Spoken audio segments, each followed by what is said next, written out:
Okay, so today I'm joined by Mitchell Hooper. Some people know him as... What are your nicknames? Moose? Moose, Buzz Lightyear. Buzz Lightyear. I think Buzz Lightyear was actually my one. Yeah, you love that, eh? You love that. The Thumb was another good one. The Thumb, actually. I heard that one the weekend, Yeah, it's pretty good. I was actually going to draw a moustache on my thumb and just be like that to do at the athletes meeting. So we're going to go through some of these questions. As usual, there's a lot of stupid questions in there. Now that he has done everything he said he was going to do, lol, what is next for you? Lol. You know, it's funny, people are so shocked when you just say, I think I could do something. And you're like, there's a chance I do it, there's a chance I don't. I think I will. And then you don't. You go, you fucking loser.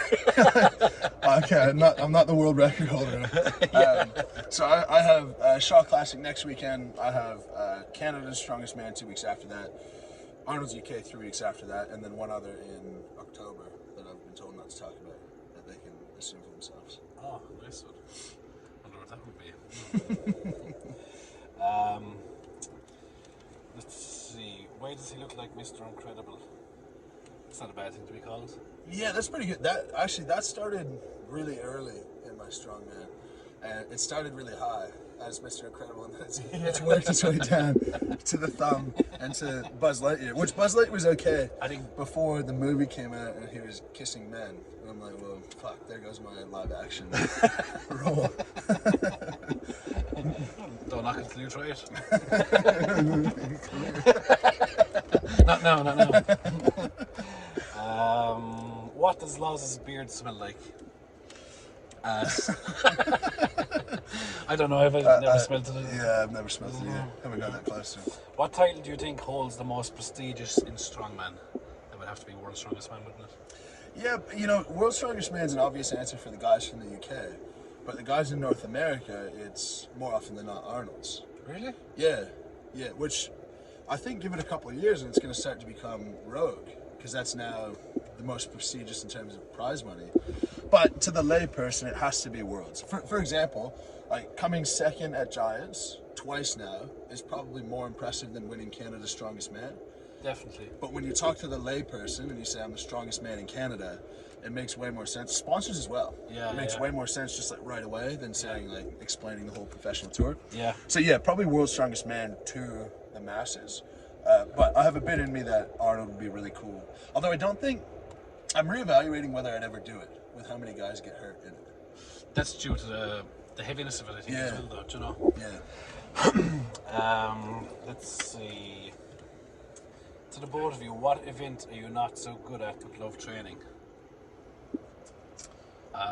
I like doing stupid shit like I did a one-hand press, neck press.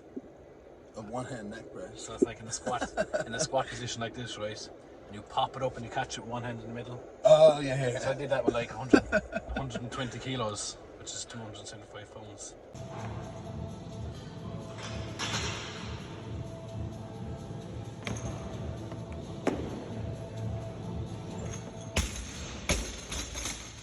So that's something you did. Break. Wow.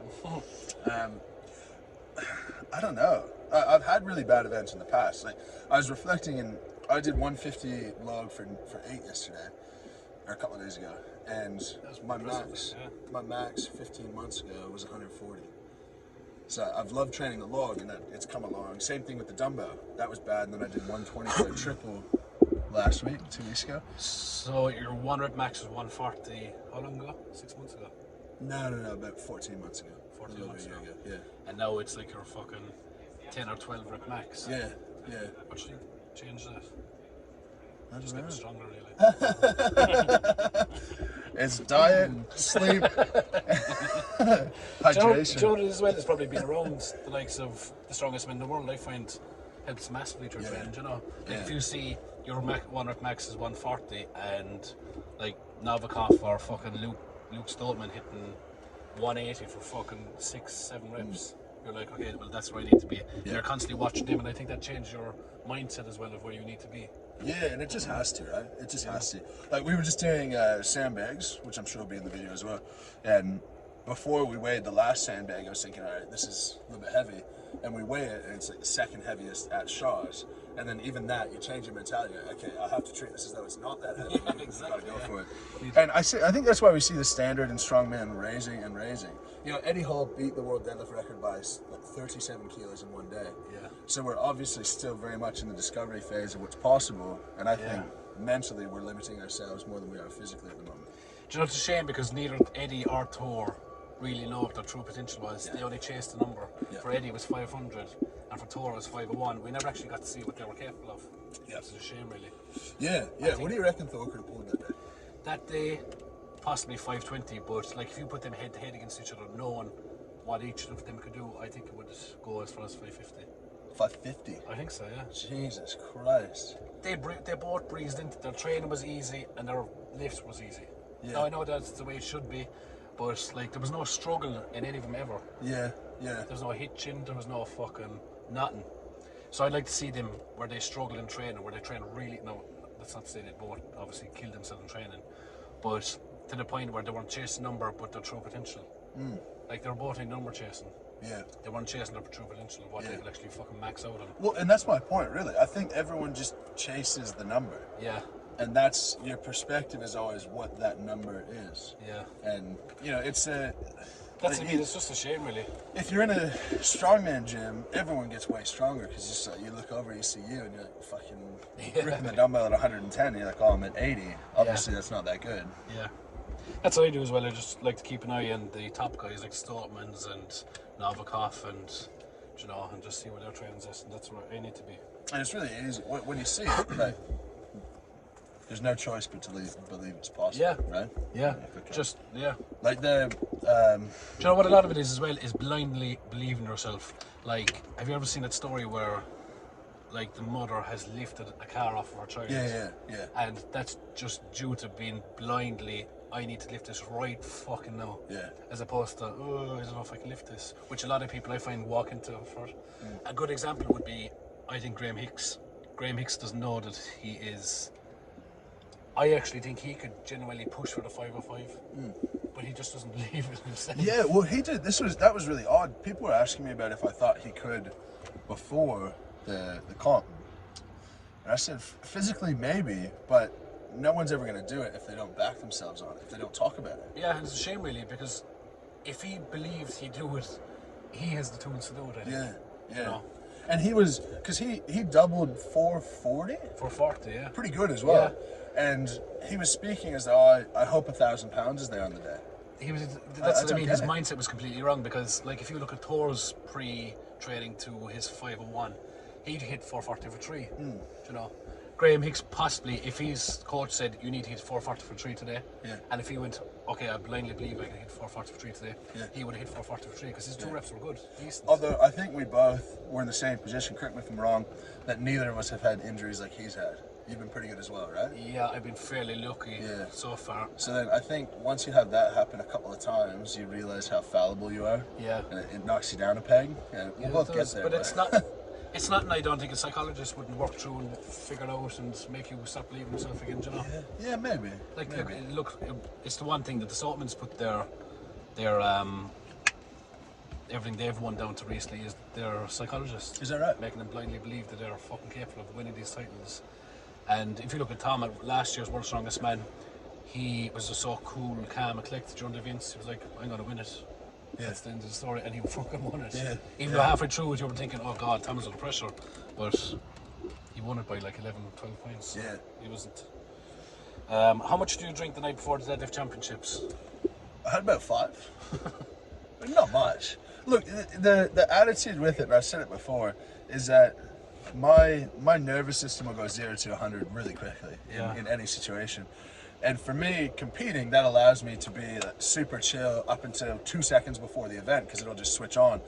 But the same thing will happen if I go to bed at 9 o'clock and I start thinking about it and I start panicking, and it'll be till 1 in the morning till I go to bed. Yeah. So you might as well go to the pub, get a bit buzzed, and then, which by the way, I never really do. Like, that's not something, I'm not big into drinking, but the night before comp is a way to relax and get a good sleep. Yeah. Maybe if it helps you sleep, I mean, definitely go for it. If you had to go on a desert island for 1 month and only bring one item, what would it be? Deadlift bar. No, I reckon. I don't know. Like you'd have to bring some sort of non-perishable food. But let's assume that that's there. Let's assume you could scavenge, and you just needed something to entertain yourself. Porno mag. No, woman. Oh, well, That'd be way that better. makes more sense.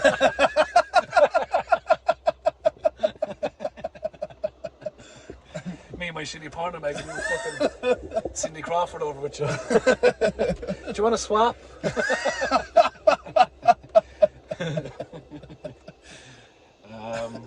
Let's see. Who's currently your favourite strongman? Friend, mate? Me? Oh, thanks. Next question. No. You gotta go. You know, actually, it's funny because with you, today's the first time I've seen you switch off being retarded, which is like That's a fair point. it's refreshing. But it's hard, right? Because it's really who's around. There's so many great guys. Yeah, there is. Like a lot of people asked me, who's the dickhead out of a strongman at that level? And there literally is none. No, I mean, Do you know, everyone... Pablo had a good weekend.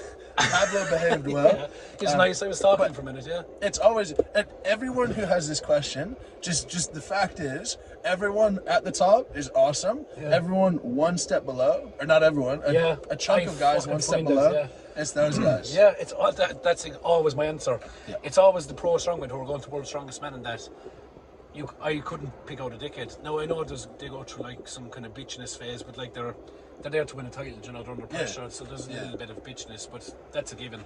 But as for being a dickhead, there's none, and you'll always find them at these fucking international or these like intermediate levels. Yeah. Well, as I'm discovering, it's local level. Everyone's really nice. Yeah. It's the medium level. So as a general rule, it's the guys who, the sort of level where are you going to get invited to Giants Live or not? Have you just got invited for the first time and you're teetering on the edge there?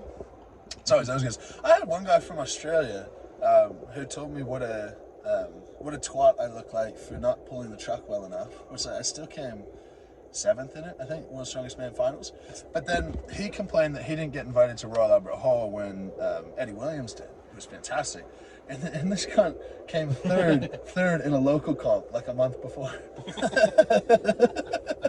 That's what I mean. It's always those fucking guys. Yeah. Is he hung like a moose? No homo.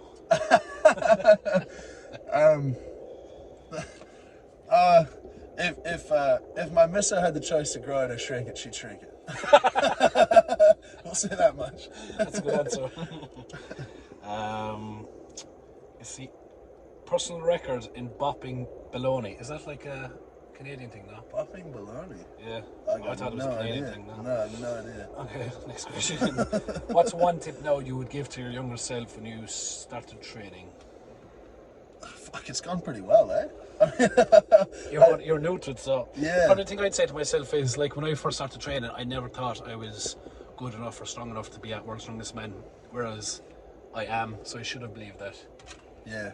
So that's No, probably yeah, I did a Giants interview and it's got posted up as a real sense. And regardless of what I've done, my family's just always said that they genuinely believe that I could do it. So I sort of believe the same thing. I think my ongoing advice to myself would be, particularly as I have more and more expectations put on me, would be to just keep enjoying myself. Like, I would hate to look back in 5 years and go, like, my first Worlds was the only time that I could actually, like, really sit back and enjoy it all. Yeah. I think even if I go in and people think I'll podium, think I'll win, whatever, still being able to just smell the roses. Because it's really, we're not making millions off it, so if you're not enjoying yourself, you're really missing out. Exactly, yeah. Sex the night before or morning of competition. Yeah. The night before and morning? Oh, anytime I can get it. I reckon I could be on about 3 times a day, and that would be... And you'd still... Oh, yeah. I tend to not touch myself, because I go to these competitions on my own. But I try not to touch myself on the day of the competition. Really? Yeah, because it chills me out. Which is tough, because you're in a hotel room for like 7 hours before you go to the venue. It's like, don't touch yourself, don't touch yourself, don't touch yourself. Touch yourself a little bit. No, I don't have that self-control in that department. Who has the nicer shaped head? I reckon you do. I would have said you, because even though you look like a thumb a bit, but... No, because I got the flatness.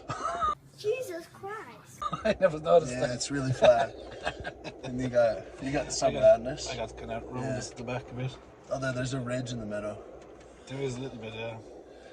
You know, whoever comments on what your head shape is, if you're not bald, fuck you. Because like, you got no idea what it looks like under It's there. cuntish, yeah. It's not, Yeah. I'd love to have long blonde hair.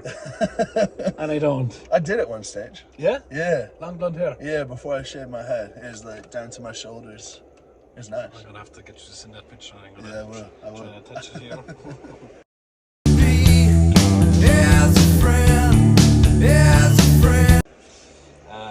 Why doesn't he embrace Buzz Lightyear?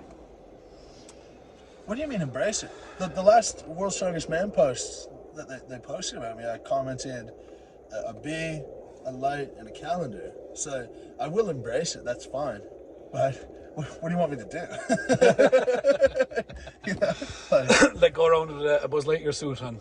it didn't help, and I have nothing against homosexuals, but it didn't help that Buzz Lightyear kissed a man in this movie. This last movie that came out. I haven't seen the I haven't seen it either, but I've heard that he did. yeah. And so I'm like, oh, all right, well, okay.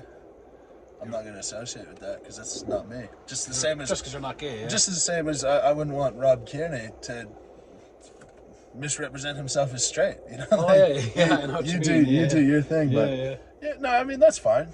That's fine. According to Jerry P, he doesn't lock his dids out. Comments. I mean, Was that about me?